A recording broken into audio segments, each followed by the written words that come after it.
teknologi pendidikan, saya izin ya, belum bisa buka. Kamera lagi ngumpul rame di rumah. Pindahan ya. Pindahan daycare, apa sekolahan yang saya kelola. Jadi teman-teman, setiap dosen diminta untuk melaksanakan kegiatan seminar. Itu yang pertama. Yang kedua, nanti di semester yang lainnya PKM. Nah, seminar online ini sebenarnya salah satu daripada salah satu sesi, ya, salah satu sesi daripada perkuliahan itu di pertemuan terakhir, ya kan? Di pertemuan terakhir, nggak mesti menggantikan UAS. Di salah satu sesi mata kuliahnya itu matkul di tema yang di tema yang terakhir biasanya atau di pertengahan itu dibuat untuk umum. Nah, jadi bersama kuliahnya pengampu pematerinya itu adalah bisa dosen tamu dan dosen itu sendiri. Begitu. Sebenarnya formatnya nggak menambah jam. Pematerinya sudah ada, hanya dibuat Zoom untuk masyarakat. Buat poster atau buat apa ya? Ya poster lah ya untuk disebarkan ke sekolah-sekolah kita. Ke sekolah-sekolah kita masing-masing. Pesertanya dari teman-teman sekolah kita aja cukup. Jadi ada 150, dah alhamdulillah. Itu seperti itu formatnya, nggak sulit. Nggak perlu kumpul-kumpul kita ngomongin, nggak perlu, nggak perlu itu. Ya, sama seperti biasa aja perkuliahan aja. Nanti saya akan melaksanakan juga seminar. Nah, saya narasumber, saya hanya minta salah satu di antara kita membuat poster dan sertifikat. Ya gitu ya. Nah, saya mengundang dosen lain, misalnya aplikasi statistik. Saya mengundang Prof. Safari, beliau di Amerika banyak sekali aplikasi-aplikasi yang beliau gunakan, ya kan? Beliau PEP juga kayak saya. Saya mengundang beliau nanti di sesi statistika. Nanti aplikasinya aplikasi yang lain daripada SPSS. Begitu ya, Pak Afid ya. Nanti tetap kita buat poster, sebarkan di mungkin pertemuan yang ke-15 ya. Ini teman-teman saya nggak banyak kasih tugas ya untuk mata kuliah statistik karena memang kita praktek, judulnya kita praktek gitu loh, lebih kepada prakteknya ya. Nah di sini untuk aplikasi yang lain selain SPSS, saya insya Allah akan mengundang Prof. Safari. Saya akan bertanya beliau bisanya di waktu di jam hari berapa. Ya teman-teman, nah dari sekarang, ini kan ada berapa orang? Ada 30 atau 28 ya? Ya, jadi per mata kuliah nanti ada satu kelompok yang bertanggung jawab, nggak usah banyak-banyak banget gitu loh. Ada berapa kelompok dibagi ini? Misalnya kelompok satu, atau Pak Ketua ya, bagi ya, panitia untuk acara seminar nasional ya, bukan internasional. Kalau internasional harus bareng, nggak bisa berat ya. Seminar nasional, Ibu Saripah, kelompok misalnya satu. Ini untuk kegiatan internal ya, kegiatan eksternal ya. Buat kelompok satu, ya selesai. Kelompok dua untuk materi saya. Kelompok tiga untuk materi misalnya siapa lagi gitu. Bu Eka misalnya. Nah, kalau saya kepada aplikasi statistik, Bu Eka kepada misalnya psikologinya atau SDM-nya, Bu Saripah untuk mata kuliah inovasi. Gitu. Jadi masing-masing bertanggung jawab gitu terhadap pelaksanaan kuliah umum, kuliah kepada masyarakat. Nah, mengenai pendanaan makanya kita dari sekarang kita rinci ya seperti apa kira-kira biar bisa. Nah, biasanya kita satu semester ini 2 cukup. Jadi saya dengan Bu Saripah aja target untuk semester ini seperti itu.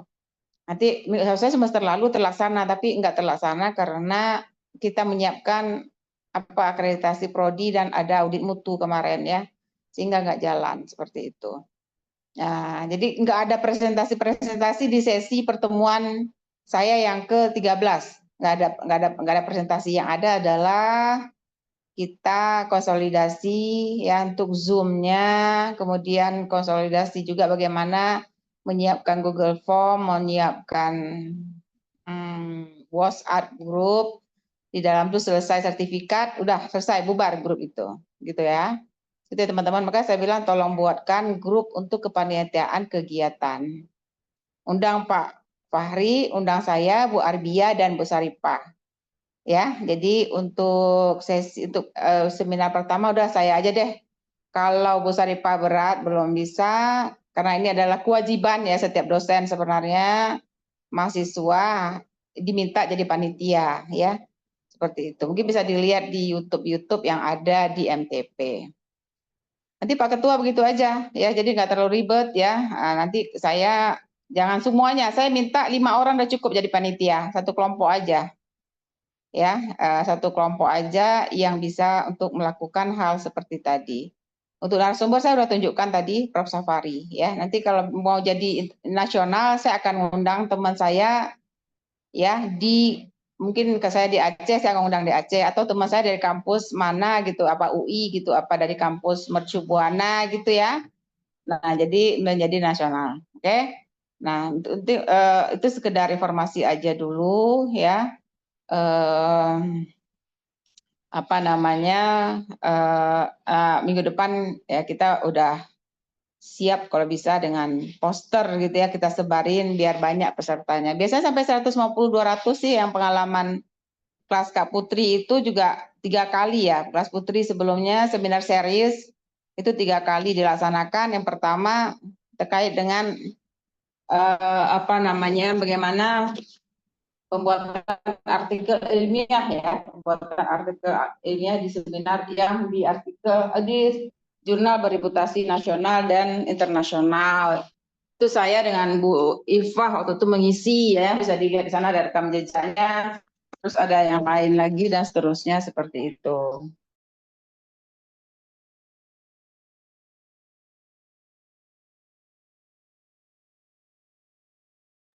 Ibu. Ya, ada respon? Ya, silakan. Assalamualaikum warahmatullahi wabarakatuh. Ibu Waalaikumsalam warahmatullahi wabarakatuh. boleh mengizinkan, misalnya seandainya kalau misalnya dalam satu mata kuliah itu satu kelompok yang bertanggung jawab, nanti untuk mata kuliah yang lain, kelompok yang lain bagaimana Ibu? Jadi tadi begitulah yang saya sampaikan, satu kelompok saja. Jadi ini ada, tadi saya bilang tolong ketua kelas ya membagi, saya bilang ya, membagi kelompok untuk kita mata kuliah yang mengundang dosen luar. Satu sesi, teman-teman juga lebih canggih kan nanti, jadi nggak cuma dosen kita aja yang jadi narasumber. Jadi kita punya tambahan wawasan keilmuan gitu. Untuk membayar dosen tersebut biasanya kan kita bayarlah 500.000 karena online kan, nggak offline, online. Ya tadi saya katakan dari gitu. Nah, kalau kita bisa menginformasikan juga ya ke teman-teman yang mengikuti, ini webinar series gitu kita bilang. Kayak kemarin tuh webinar series kita sebut ya. Jadi mereka satu seminar 20.000 gitu. 3 seminar 50.000 gitu. Ya, dengan langsung itu bisa 36 JP karena 3 hari gitu. Nah, jadi itu pada berebutan ya biasanya gitu. Nah, tapi kalau mau ikut satu seri misalnya 20.000 gitu. Itu untuk apa uang itu? Untuk membayar tadi narasumber aja yang dari luar gitu. Yang bisa menambah juga ini nilai prodi ya. Kita lagi menata bagaimana supaya prodi ini lebih berkualitas ya, karena diminta laporan kita ya. Kita prodi selalu diminta laporan link aktivitas pengabdian masyarakat.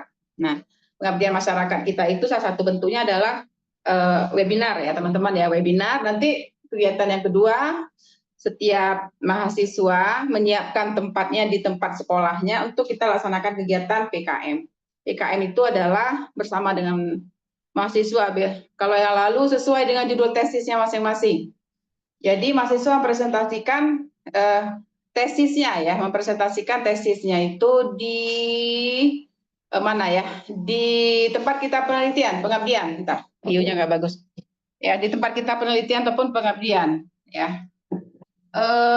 Itu menjadi nilai tambah ya untuk teman-teman. Jadi kalau selesai dari kampus ini sudah pernah, bahkan kita minta narasumbernya mahasiswa yang canggih, yang mengerti tentang itu ketika mengisi webinar kadang-kadang. Jadi di kelas ini ada Bu Vita misalnya, Misal bisa Educandy, asosiasi Educandy gitu, misal gitu kan. Kalau yang lalu tuh ada Educandy, ada apa lagi macam-macam. Waktu saya dulu dengan Ibu Agita, beliau tentang Quizizz, nggak salah aplikasi, menyampaikan tentang aplikasi Quizizz sekitar 5 tahun lalu ya, udah lama sih ya, Pak Ridho gitu ya. Nah semua kita boleh jadi narasumber. Nah saat Bu Agita ikut lomba internasional, beliau malah jadi juara nasional sebagai guru terbaik ya, dengan beberapa biodata CV seperti pernah jadi narasumber nasional gitu. Di MTP yang kita laksanakan ya, pernah menjadi apa lagi, bahkan sekarang kalau beliau menjadi dosen, sebenarnya beliau guru TK ya, tapi sekarang jadi minta mengisi pelatihan-pelatihan di kampus Esa Unggul gitu untuk membuat video pembelajaran. Nah, karena beliau memang video pembelajaran kan ininya tesisnya. Jadi teman-teman Masya Allah ya, banyak sekali kemanfaatan kita melaksanakan kegiatan kita dengan bisa aja dibagi. Oh, waktu mata kuliah Bu Nursanita narasumbernya ini, dibagi-bagi aja per kelas itu 2 orang, siapa sih yang bagus gitu. Boleh diusulkan ke kami prodi biar jadi narasumber ya. Jadi saya dapat jadi narasumber, mahasiswa 1 atau 2 saya minta jadi narasumber ya. Kemudian ada dosen luar 1, udah cukup. Ya, untuk narasumber kita bayar juga mahasiswanya. Ya, paling enggak adalah uang buat PowerPoint ya, gitu ya. Istilahnya kan paling buat PowerPoint ya, teman-teman ya. Nah, ini kita menghargai juga semuanya. Dari mana uangnya? Dari uang tadi ya, menyebarkan uang sertifikat gitu. Nanti yang membuat sertifikat kan capek juga, dikasih uang lelah sedikit gitu ya kan. Nah, saling menghargailah gitu. Seperti itu Bu Vita, benar banget. Oke, lanjut. Yang lain. Ada respon? Yang jelas saya di pertemuan ke-13 ya tadi ya akan buat seminar ya. Narasumbernya Prof. Safari, saya kasih nama, tolong dibuatkan posternya dan link Zoom-nya itu pakai link ini, link Zoom siapa ini, berapa orang kapasitasnya. Bisa pinjam aja sebentar di Prodi ya, tanya sama Mbak Arbia link Zoom-nya. Nanti ada 1 orang yang ngelingkan ke YouTube ya, ngelingkan ke YouTube live karena kita live ke YouTube ya. Kemudian nanti tinggal kita buat juga di Instagram kita. Jadi bisa banyak sekali media yang kita manfaatkan sekaligus praktek kita ya, bagaimana ngelingkan setiap kegiatan ke YouTube dan ke Instagram seperti itu, live di Instagram, live di YouTube, dan live di Zoom. Kalau yang pasti interaktif kan yang di Zoom ya. Kalau YouTube kan paling chat-chatan dengan Instagram begitu ya Bu Vita ya. Iya, baik. Begitu teman-teman ya. Ada lagi? Kita Ya, siap lanjutkan Bu. kita. Kalau nggak ada. Izin Bu Hasanah bertanya boleh tentang seminar yang dilaksanakan. Ini kan Boleh, kita memang silakan Pak. emang ini kan kita perdana nih ceritanya ya Bu ya untuk proyek seperti ini gitu. Terus kemudian gini Bu, ketika misalkan untuk topiknya sendiri gitu, untuk kita fokusnya ke apakah materinya bebas gitu untuk temanya gitu kan, itu juga kan kita harus kita pikirkan juga ya, maksudnya ketika misalkan memutuskan kita buka webinar, mau webinarnya kita angkatnya tentang apa nih gitu kan, eh, konsennya gitu, apakah tentang membuat jurnal internasional atau misalnya tentang media pembelajaran yang interaktif atau apa gitu terkait dengan kita sebagai mahasiswa teknologi pendidikan gitu Bu. Mungkin dari situ kan nanti juga kita bisa Bisa dibikin sebuah draft Pak, draft ajuan dari mahasiswa. Nanti saya kasih contoh bagaimana mahasiswa mengajukan.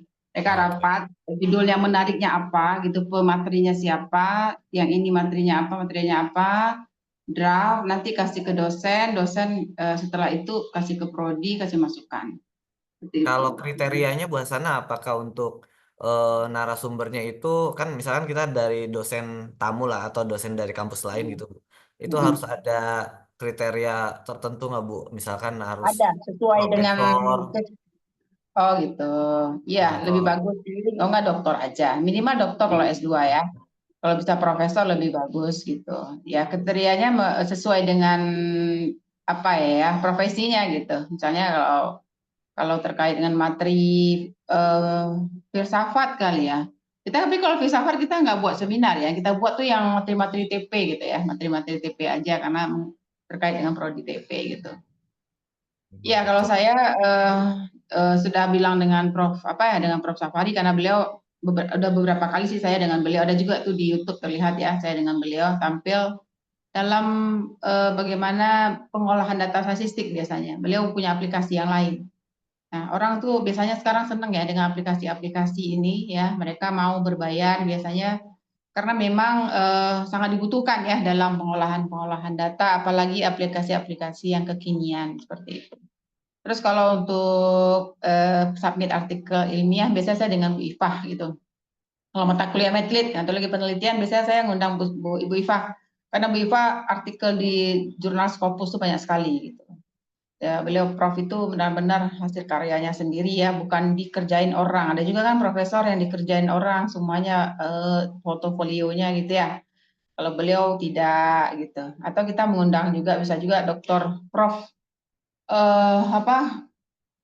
yang di kampus kita ada Prof juga, Prof itu Pak Mas Duki ya, Pak Mas Duki itu kan rektor tapi udah profesor juga. Nah, biasa itu menguatkan kita. Seperti itu Pak, arahan tentang narasumber. Saya tetap berharap ada mahasiswa yang presentasi, ya. Misalnya yang paling gampang kan SPSS kan, SPSS satu, nanti Pak Profesor apa ya, yang lain apa gitu. Yang sangat menguasai SPSS boleh satu orang, nanti aplikasi yang lain apalagi seperti itu. Seperti itu Pak, paham ya? Baik. Oh ya, tadi saya menegaskan kalau ke Bu Sarifah saya minta seminar internasional, nggak mesti di mata kuliah, tapi bisa jadi tadi saya bilang setelah selesai UAS juga nggak apa-apa. Tapi kalau mau di UAS lebih baik karena sekali jalan ya teman-teman ya. Cuma khawatir sosialisasinya. Jadi tim satu panitia dengan saya 5 orang, misalnya. Tim yang kedua dengan Bu Sarifah karena ini internasional kayaknya perlu 2 kelompok menurut saya seperti itu. Jadi kalau ada 5 kelompok, 2 kelompok internasional, 1 kelompok yang nasional gitu. Allah alam ya. Atau bisa juga semua anggota karena itu sebenarnya internasional agak berat ya. Siap Pak, begitu ya arahan saya tentang ini ya, tentang terkait dengan aplikasi. Sebentar saya cari materinya ya. Hari ini saya pikir materi kita udah selesai ya tentang SPSS. Teman-teman bisa searching di YouTube ya, bagaimana tentang materi-materi misalnya yang saya sajikan, bagaimana misalnya mengolah data jenis penelitian korelasional menggunakan SPSS. Itu ada di YouTube. Mengolah data terkait dengan jenis penelitian eksperimental melalui SPSS itu muncul juga di YouTube. Mengolah data, bagaimana kita bisa mengolah data statistik deskriptif. Nah, itu ada di YouTube. Jadi semuanya ada di YouTube. Baik ya, seperti itu. Kemarin saya ada yang menelpon saya terkait dengan SPSS, ada yang belum menguasai ya. Ada yang belum terinstall ya karena apa? Siapa ya kemarin lupa saya nelpon saya. Iya. Kemarin Udah bisa nelpon belum Pak? Wasana tapi yang Mendeley Bu kemarin Bu kalau saya. Kalau untuk SPSS sudah terinstall waktu itu diajarin sama Pak Hadi kan. Oh, kemarin Mendeley. Iya Bu, tapi Oh udah iya. berhasil Bu, alhamdulillah udah aman Bu. Siapa itu Pak apa ya? Saya Jafar Bu.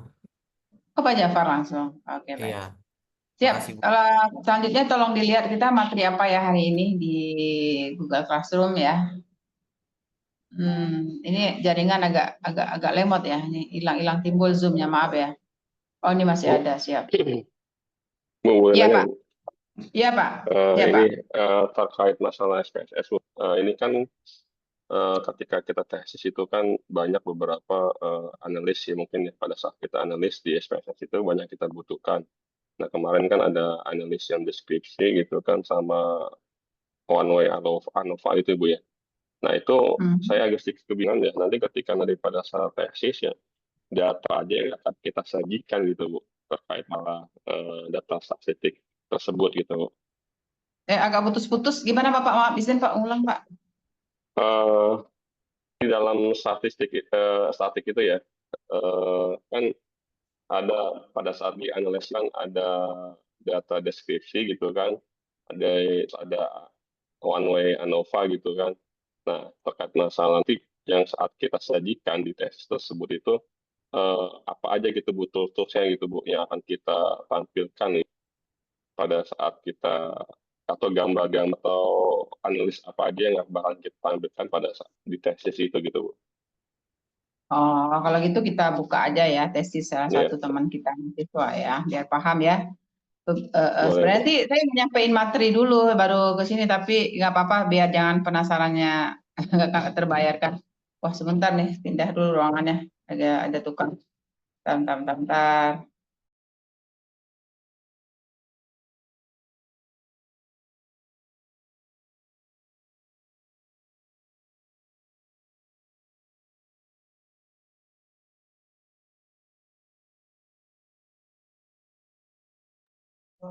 Udah. Apa tadi? Apa aja aplikasinya yang disajikan ya? Ya, Yang pertama, statistik deskriptif ya, statistik deskriptif. Nanti di situ seperti yang saya sampaikan, ya ini kalau jenis penelitian kuantitatif ya teman-teman ya. Kalau penelitian kualitatif beda lagi. Jadi statistik ini kita lebih kepada statistik dengan jenis penelitian kuantitatif ya teman-teman ya. Lebih ke sana. Tapi saya akan singgung-singgung juga sedikit terkait dengan kualitatif. Ya, karena pengolahan data yang menggunakan rumus-rumus sudah disimpelkan dengan menggunakan SPSS. Kita belanja di pasar, kita hitung pakai kalkulator. Tapi kalau kita mengolah data menggunakan SPSS, salah satu aplikasinya. Apa aja yang disajikan? Yang pertama statistik deskriptif, yang kedua nanti statistik inferensial.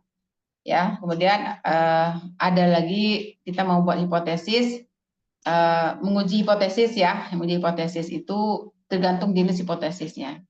Nah, seperti itu. Nah, sekarang kita akan coba lihat. Saya belum share ya tadi ya. Oke, saya belum share. Saya bisa nge-share nggak sih? Bisa ya?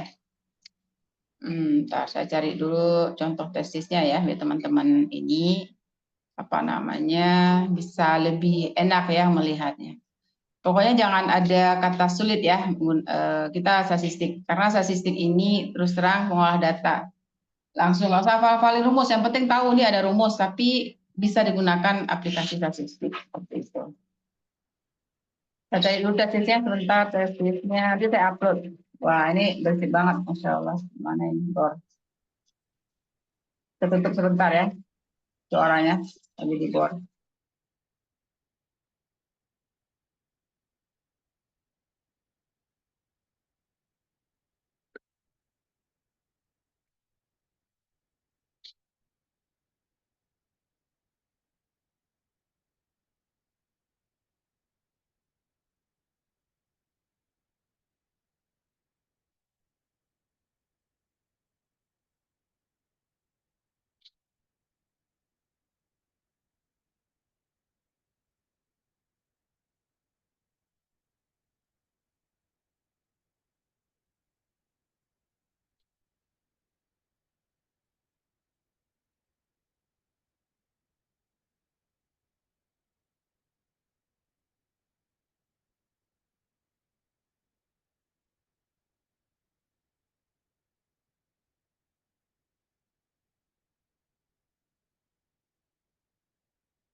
Baik, mudah-mudahan nggak masih terdengar ya. Saya pakai HP ya, mohon bantuan nih saya share. Tolong ya, mudah-mudahan berhasil ya saya share. Yang saya share ini saya ngambilnya di Google Drive. Apakah Google Drive yang saya share kalau di HP? Lupa bawa laptop tadi. Apakah muncul ya drive saya ya? Sudah saya share. Drive apa layar yang berbagi ya? Ini muncul nggak sih? Enggak ya? Belum Boleh muncul, ajarkan Bu. saya Belum. kalau pakai HP itu bagaimana berbagi layarnya ya? Kok saya nggak nyambung sih dari kemarin? Halo, halo,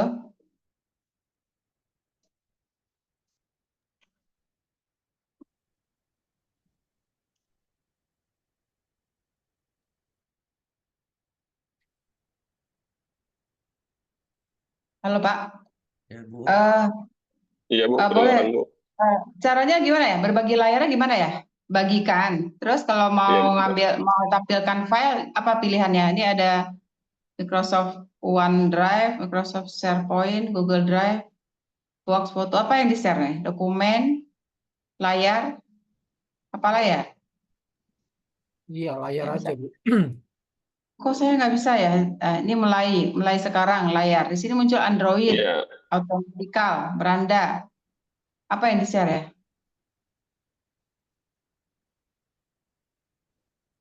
Ada yang minta pilihan gitu.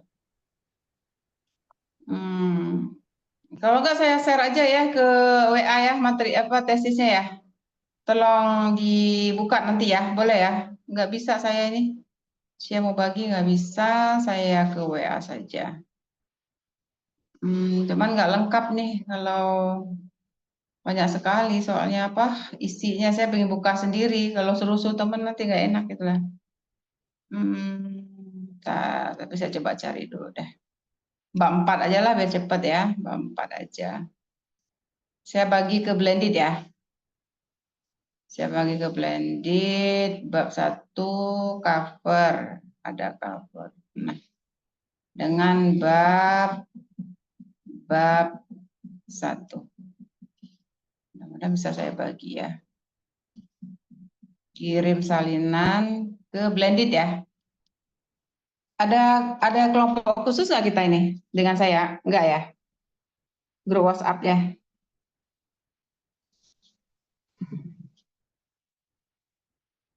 Halo? Nggak ada ya? Ini kelas blended saya share. Nah, ini contoh tesis Butari ya. Nah, coba tolong sebentar di-share karena saya nggak berhasil. Siapa yang bisa jadi hostnya?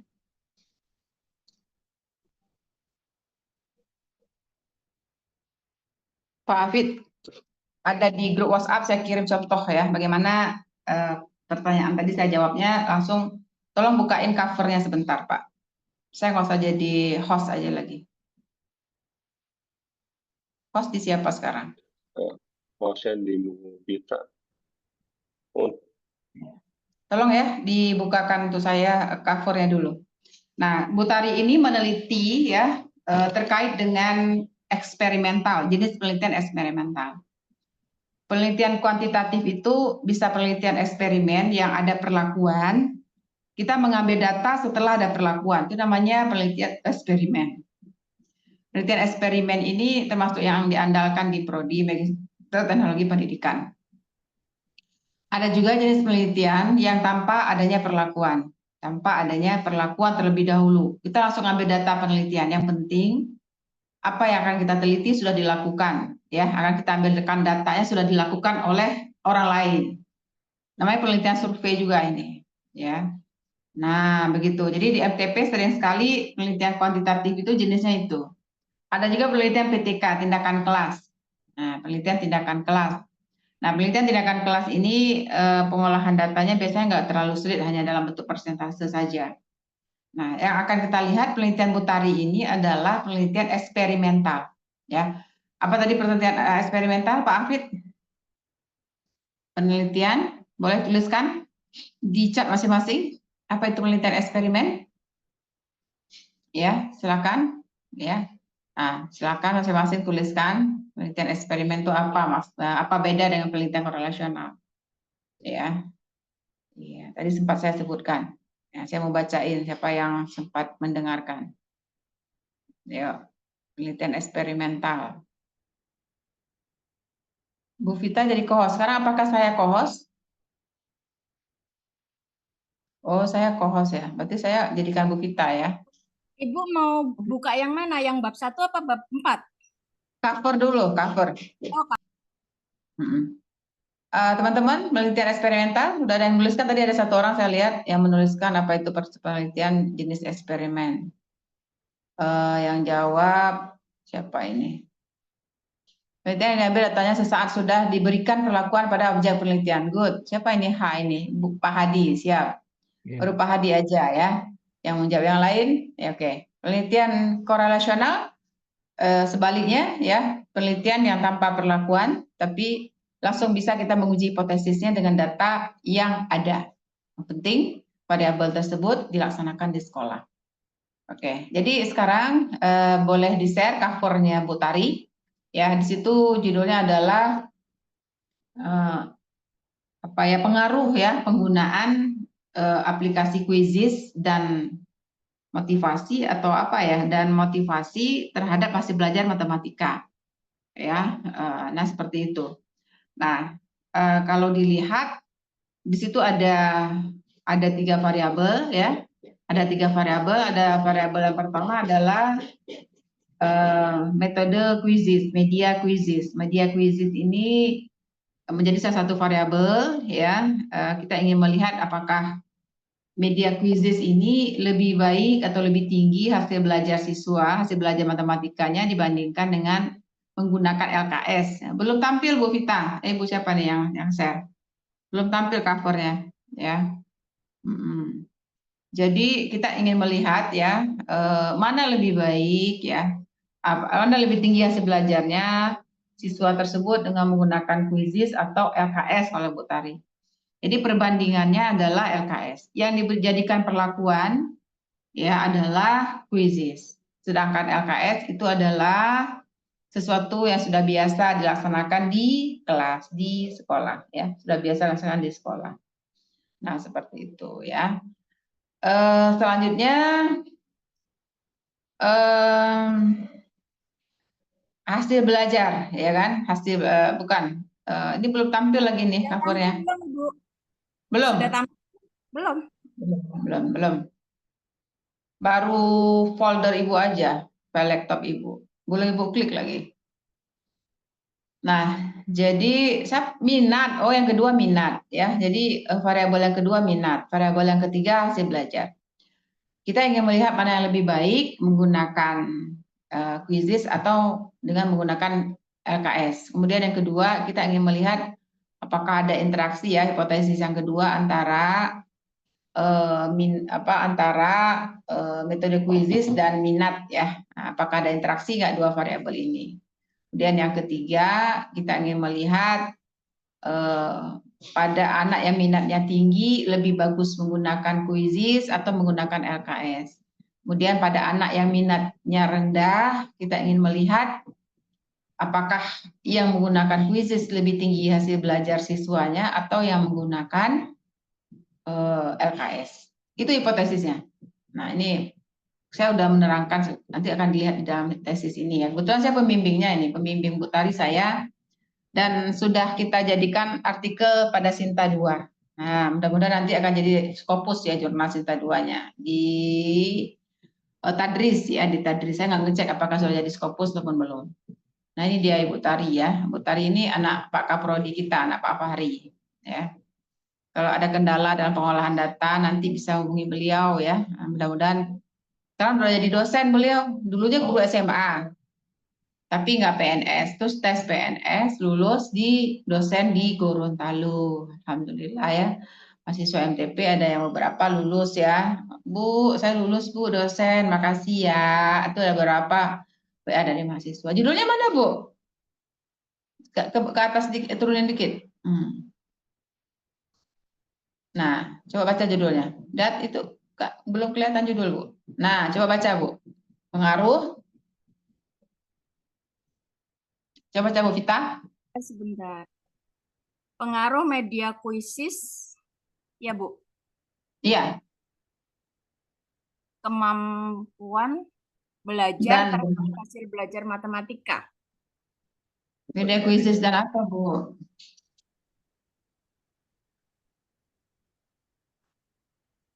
Belum selesai Bu baca. Dan kemandirian belajar, ya kan? Oh, kemandirian belajar dia ya. Terhadap hasil belajar matematika. Nah, kalau gini, hipotesis yang pertama dibuat yang akan kita uji nanti adalah, tadi seperti saya sampaikan, gantiin ya, minat dengan kemandirian belajar. Nah, seperti itu. Oke? Sekarang lihat rumusan masalahnya di bab 1, Bu. Tadi saya nge-share bab 1. Tutup dulu ini, tutup. Semua udah ngeh ya dengan judulnya ini ya. Nah, coba buka bab 1. Bagian rumusan masalah, Bu. Di paling akhir. Tolong bacakan.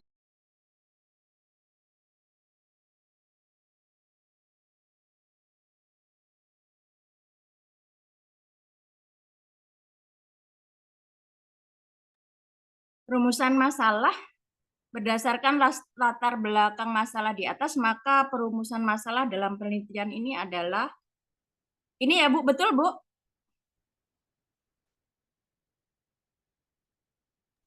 Coba ulang, Bu. Ada berapa? Ada 4 ya? Coba ulang, Bu. 4 Ya, dibaca. ada 4. Harus dibaca, Ibu.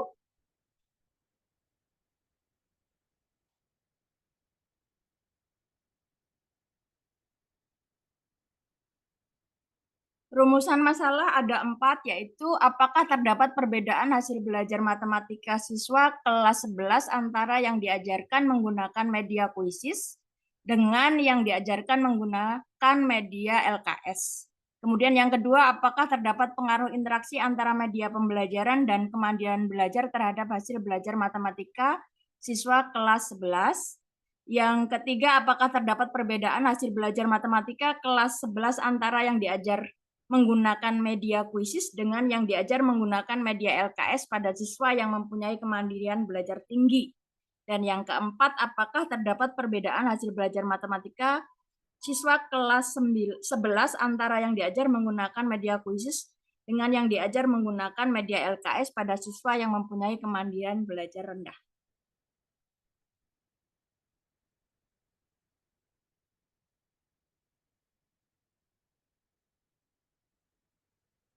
Oke, makasih Bu Vita.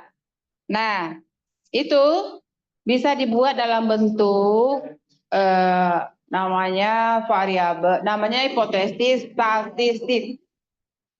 Ya, rumusan masalah itu yang tadi baca Bu Vita itu akan dibuat dalam bentuk hipotesis. Untuk kita menjawab masalah ya dalam penelitian kuantitatif itu harus dibuatkan rumusan hipotesis. Untuk apa hipotesis itu? Untuk kita tahu apa yang akan kita olah dalam SPSS terutama ya. Tadi ada yang nanya apa sih SPSS-nya, yang apa sih yang akan ditampilkan di dalam tesis kita gitu ya kan. Nah, sekarang kita akan melihat ya di hipotesis penelitian. Nah, hipotesis penelitian ada di bab 2, saya nggak nge-share bab 2, nggak apa-apa. Kalau gitu langsung ke bab 3, Bu. Ada hipotesis statistik namanya. Bab 3 di bagian akhir. Ayo, Bu.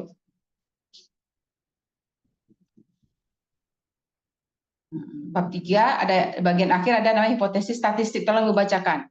Baru dari situ nanti apa yang akan kita lakukan. Bab 4, Ibu. Bab 3-nya Bab nggak 3? ada. Nggak Belum ada. di-share, Bu. Belum. Adanya Oh, bab gitu. cover bab 1 sama bab 4. Baik. Saya share bab 2, bab 3 kalau gitu ya nggak apa-apa. Saya share ke bab 2, tadi juga belum ya, bab 2, bab 3. Biar teman-teman punya gambaran olahan data statistik ya.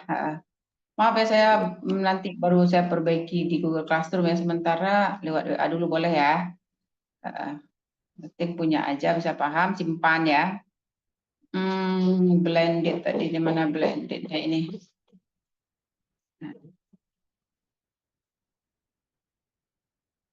Boleh, tuh bab 2-nya udah ada, bab 3 udah ada. Berarti 1 sudah, 2 sudah, 3 sudah, 4 sudah. Oke, lanjut. Nah, coba bacakan Pak atau Ibu. Saya mintanya hipotesis statistik aja.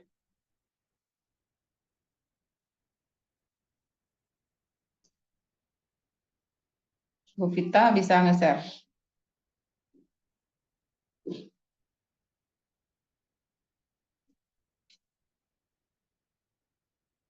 Jadi nanti di hipotesis statistik teman-teman ya, karena belum bisa dibuka, belum bisa di-share ya. Itu kita akan melihat ada istilah-istilah ya, rata-rata kelompok A lebih tinggi nilainya daripada rata-rata kelompok B. Bahasanya adalah mu A1 lebih besar daripada mu A2. Nah, ya. Nah, di situ mu itu nilai rata-rata, teman-teman. Nilai rata-rata. Nah, nilai rata-rata ini kita bisa cari dengan menggunakan SPSS. Nah, seperti itu. Saya mau ngeliat Bu Vita berhasil nggak nge-share. Nah, coba hipotesisnya, Bu. Bab 3 hipotesis. Paling terakhir bab 3. Itu masih bab 2, terus sampai bab 1, bab 3. Ya kan? Nah, paling terakhir. Jadi hipotesis yang pertama adalah mu A1. A1 itu kelompok A1 ya, teman-teman. Kelompok A1 itu yang menggunakan eksperimen, kelompok kelas eksperimen. Kita ngambil sampel, ya sampel itu untuk kita jadikan sebagai kelas kontrol dan kelas eksperimen. Maaf, ini jenis penelitian eksperimen ya teman-teman. Jadi kita harus menetapkan yang mana kelas eksperimen, mana kelas kontrol. Kalau di sekolah ada 2 kelas, pilih satu yang diajarkan dengan menggunakan kuisis, pilih salah satunya lagi yang paralel ya. Nah ini dia, ini buat tadi yang gambar yang ada lambang-lambang tadi. Mana ya, lewat tadi saya lihat. Pokoknya bagian terakhir aja. Ada lambang-lambang. Yang hipotesis ya Bu, di bawah Bu, bawah banget. Terakhir banget. Nah ini dia. Hipotesis statistik. Ya, Nah, HO H1. ini dia. Teman-teman yang menggunakan kualitatif mungkin belum paham ya kalau saat buat skripsi. Ya, nah ini nilai rata-rata kelompok yang diajarkan. Ya, setelah kita berikan perlakuan, kita tes. Hasil tesnya itu ya menjadi data kita. Oh, ada telepon masuk. Menjadi data penelitian kita.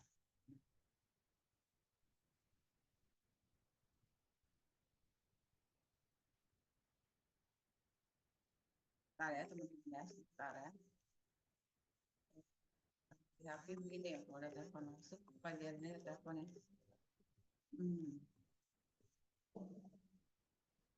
Nah, ya, jadi saya ingin katakan bahwa hasil tes itu menjadi data penelitian kita dalam penelitian eksperimen. Setelah kita buat eksperimen, ya.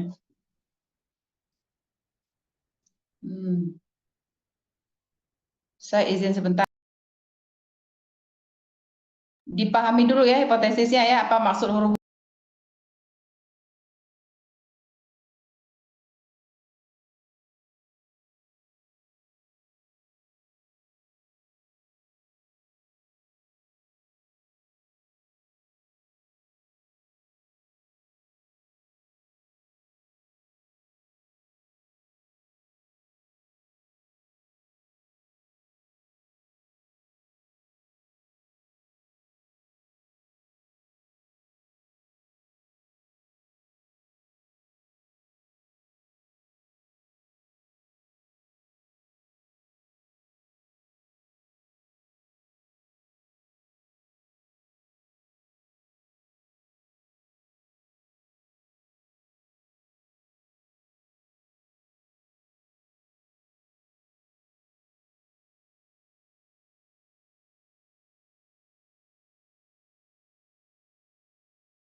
Oke teman ya, sebentar tadi ada ini. Nah jadi hipotesis ini yang pertama tadi ya H0 mu, bacanya mu ya, mu A, saya nggak pakai kacamata juga nih. Mu A1 ya sama dengan mu A2. Ya, artinya kelompok A1 nilainya itu siswanya itu sama dengan nilai rata-rata dari kelas A1 sama dengan A2. Nilai rata-rata kelompok mu itu rata-rata H1, nilai rata-rata kelompok A1 lebih besar daripada mu atau rata-rata kelompok A2. Ya, kemudian H0 ya. Yang kedua, hipotesis yang kedua. Setiap hipotesis itu pasti ada lawannya. Ya, ada lawannya yang nggak pernah beririsan. Nah, itu dinafikan kalau bahasa Arab ya, dihilangkan, ditiadakan. Nah, lawan dari hipotesis yang angka 1 itu begitu. Nah, yang kedua begitu, yang kedua interaksi antara variabel A, quizzes dan variabel kemandirian kemandirian belajar ya, yang B-nya. Iya, kita melihat ada interaksi nggak? Kalau kali bahasa statistiknya itu adalah interaksi. Kalau dia sama dengan tidak sama dengan tidak ada interaksi. Kalau dia sama dengan ada interaksi. Yang kita harapkan selalu hipotesis itu adalah ya H1 ya. Di H1 itu yang kita harapkan. Kita harapkan ada interaksi ya, terdapat interaksi yang kita harapkan. Kalau di H1 itu yang kita harapkan adalah adanya interaksi seperti itu. Ya, benar ya. Itu terlihat ada interaksi, ada interaksi. Jadi kalau tidak ada sama dengan kalau tidak sama dengan berarti terdapat interaksi. Kalau sama nggak ada interaksi gitu. Kemudian yang ketiga ya, yang ketiga itu adalah kita ingin lihat rata-rata mu H0 di mana mu A1B1 sama dengan mu A2B1. Ya, kita melihat apakah ada perbedaan nggak hasil belajar pada siswa yang diajarkan dengan menggunakan metode quizzes pada siswa yang kemandirian belajarnya tinggi gitu. Mana lebih tinggi menggunakan quizzes atau LMS. Gitu bahasa daripada nomor 3 hipotesis ini membacanya seperti itu teman-teman ya. Yang kemudian H1-nya adalah alternatifnya ya, lawan dari H0 itu H1 ya. Itu adalah mu A1B1 besar, lebih besar dari mu A2B1. Ya, mu A2B1. Nah, itu kebalikan yang tadi ya, bahwa tidak terdapat perbedaan ya, bahwa kelompok A1B1 lebih tinggi hasil belajarnya daripada mu A2B1. Begitu. Yang kita harapkan adalah menggunakan quizzes pada anak yang tingkat kreativitas tinggi pasti hasil belajar lebih tinggi. Itu hipotesis saya. Bisa aja penelitian lain nggak begini hipotesisnya, dibuatnya bukan lebih besar, lebih kecil. Ya, lebih kecil artinya lebih rendah hasil belajarnya. Itu tanda lebih besar, lebih kecil itu hipotesis. Saya berkeyakinan teman-teman udah belajar nih hipotesis di mata kuliah metodologi penelitian sebenarnya. Ya, bagaimana membaca ini ya. Nah, satu lagi adalah kebalikannya ya, yang nomor 4. Oke, mirip nomor 3 dengan 4 itu mirip. Bedanya adalah hanya dugaannya lebih besar, lebih tinggi nilainya pada quizzes kalau dia kreativitas tinggi. Kalau kreativitas rendah, lebih baik menggunakan LKS. Seperti itu. Nah, sekarang buka bab 4. Nah, kita buka bab 4. Tolong buka bab 4.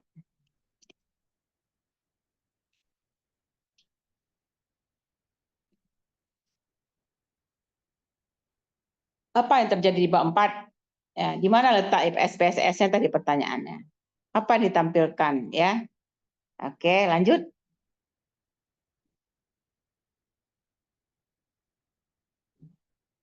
Terus ke bawah.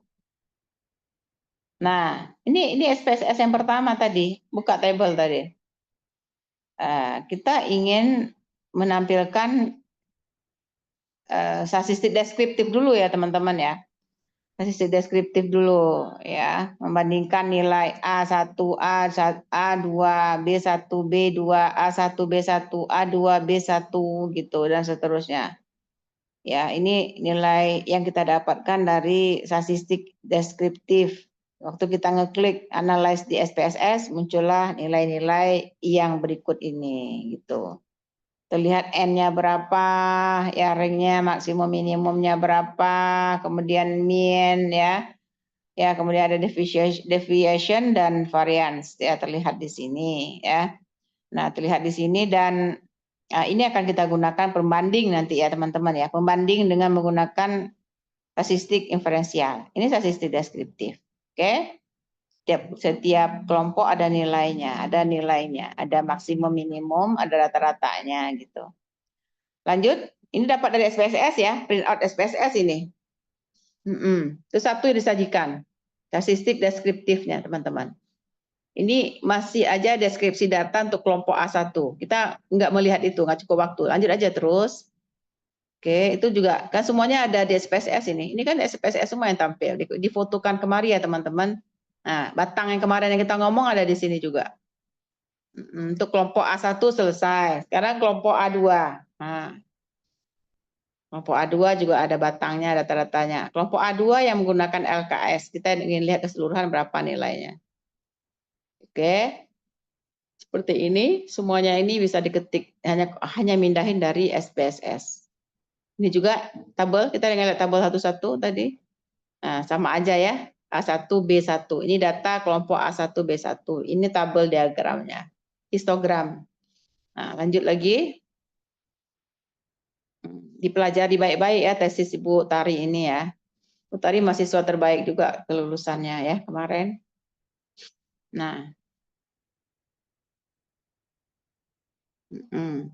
terus per kelompok data dibuat nilai rata-ratanya berapa, standar deviasinya berapa gitu. Kalau ini kita menggunakan LKS ya, untuk kelompok A2 B2 ya. Ya, jadi menggunakan LKS dan mempunyai kemandirian belajar rendah, namanya A2 B2.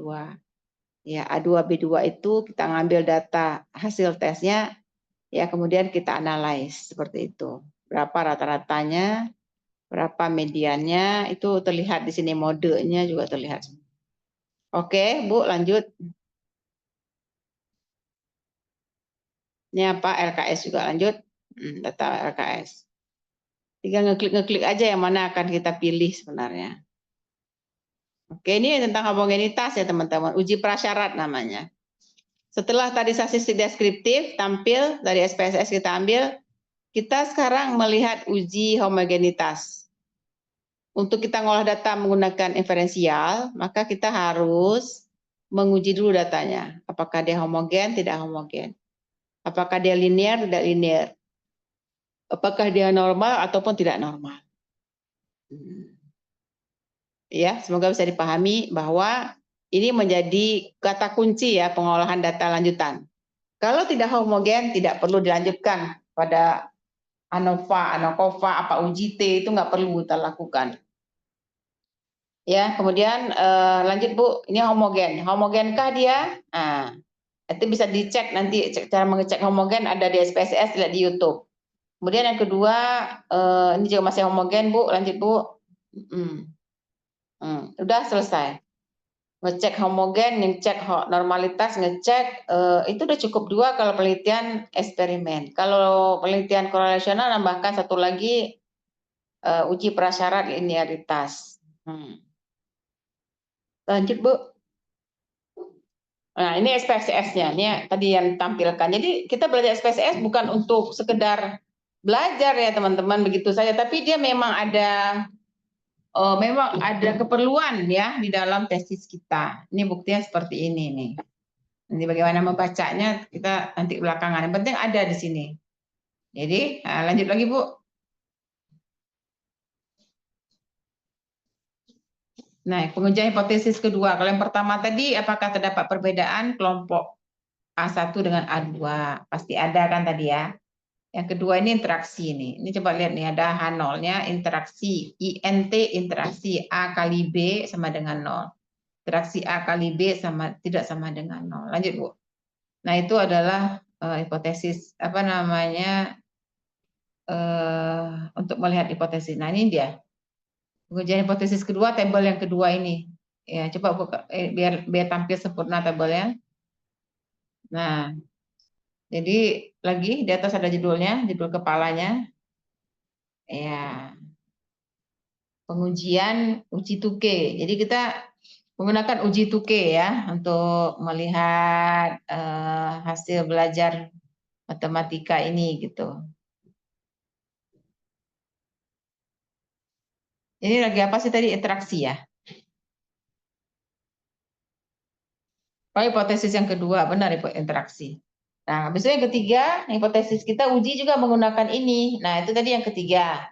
Nah, mana hasilnya? Coba lihat hasilnya.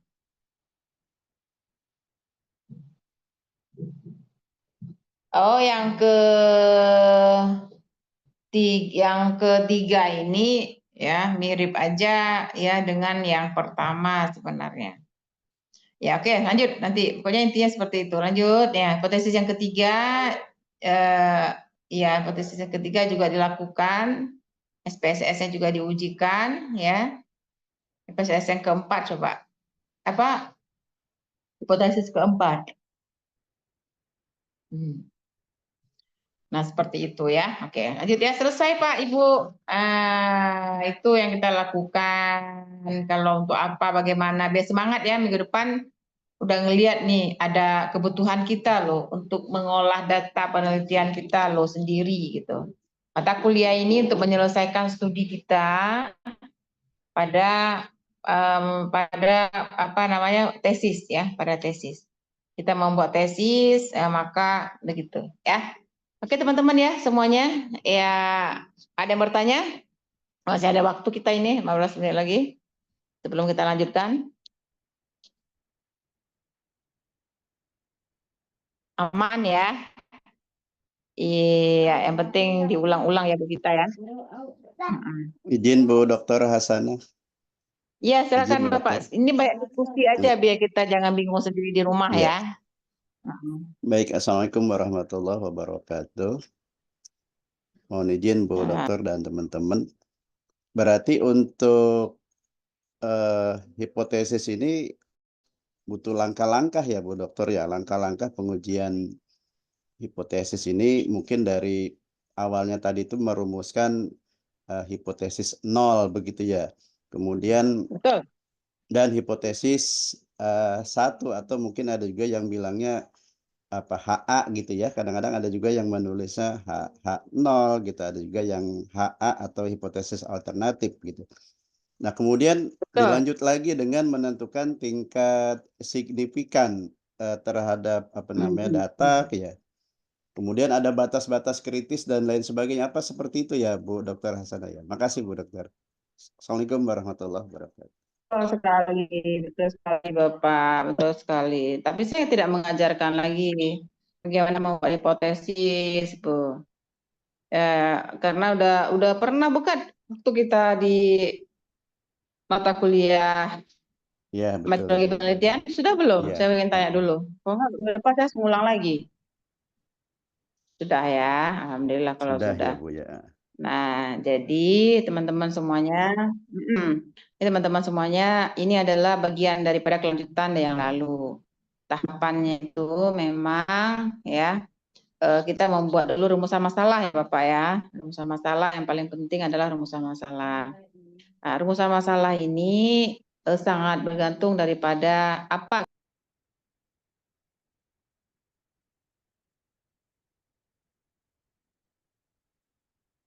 Kelempar kayaknya. Bu Nah, Hasan. putus dah. Kelempar dah. Kelempar kayaknya. Iya benar. Silakan Bu Asmani jawab. Masih ada kok Bu Hasan. Masih ada itu Bu Hasan. Oh, ada. Tapi kayak terlempar gitu.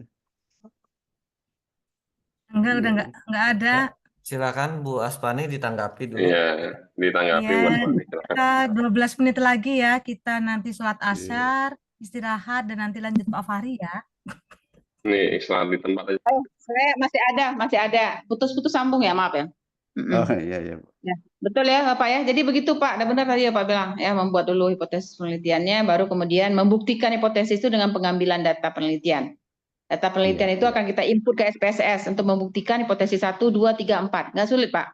Yang penting tahu jalurnya aja. Ya, hipotesis 1 buktikan, input datanya. Cara menginput data ya, jenis penelitian korelasional dengan penelitian eksperimental berbeda ya teman-teman ya. Nanti kita akan coba minggu depan yang jenis eksperimental begini menginputnya, yang jenis korelasional begini menginputnya. Tapi walaupun demikian saya minta teman-teman belajar dari YouTube dulu ya. Belajar dari YouTube bagaimana cara kita ya untuk untuk kita meneliti ya dengan jenis penelitian berbagai macam ada di SPS, ada di YouTube. Oke? Belajar di YouTube ya. Demikian ya teman-teman semuanya, semoga bermanfaat pertemuan terima hari ini kasih, Bu. ya. Semoga Allah berkahi apa yang kita Amin, ikhtiarkan amin. pada hari ini ya. Amin, benar. Lebih dan kurangnya saya mohon maaf ya. Assalamualaikum warahmatullahi wabarakatuh ya. Waalaikumsalam Sehat warahmatullahi semuanya ya teman-teman ya. wabarakatuh. Terima kasih, Bu.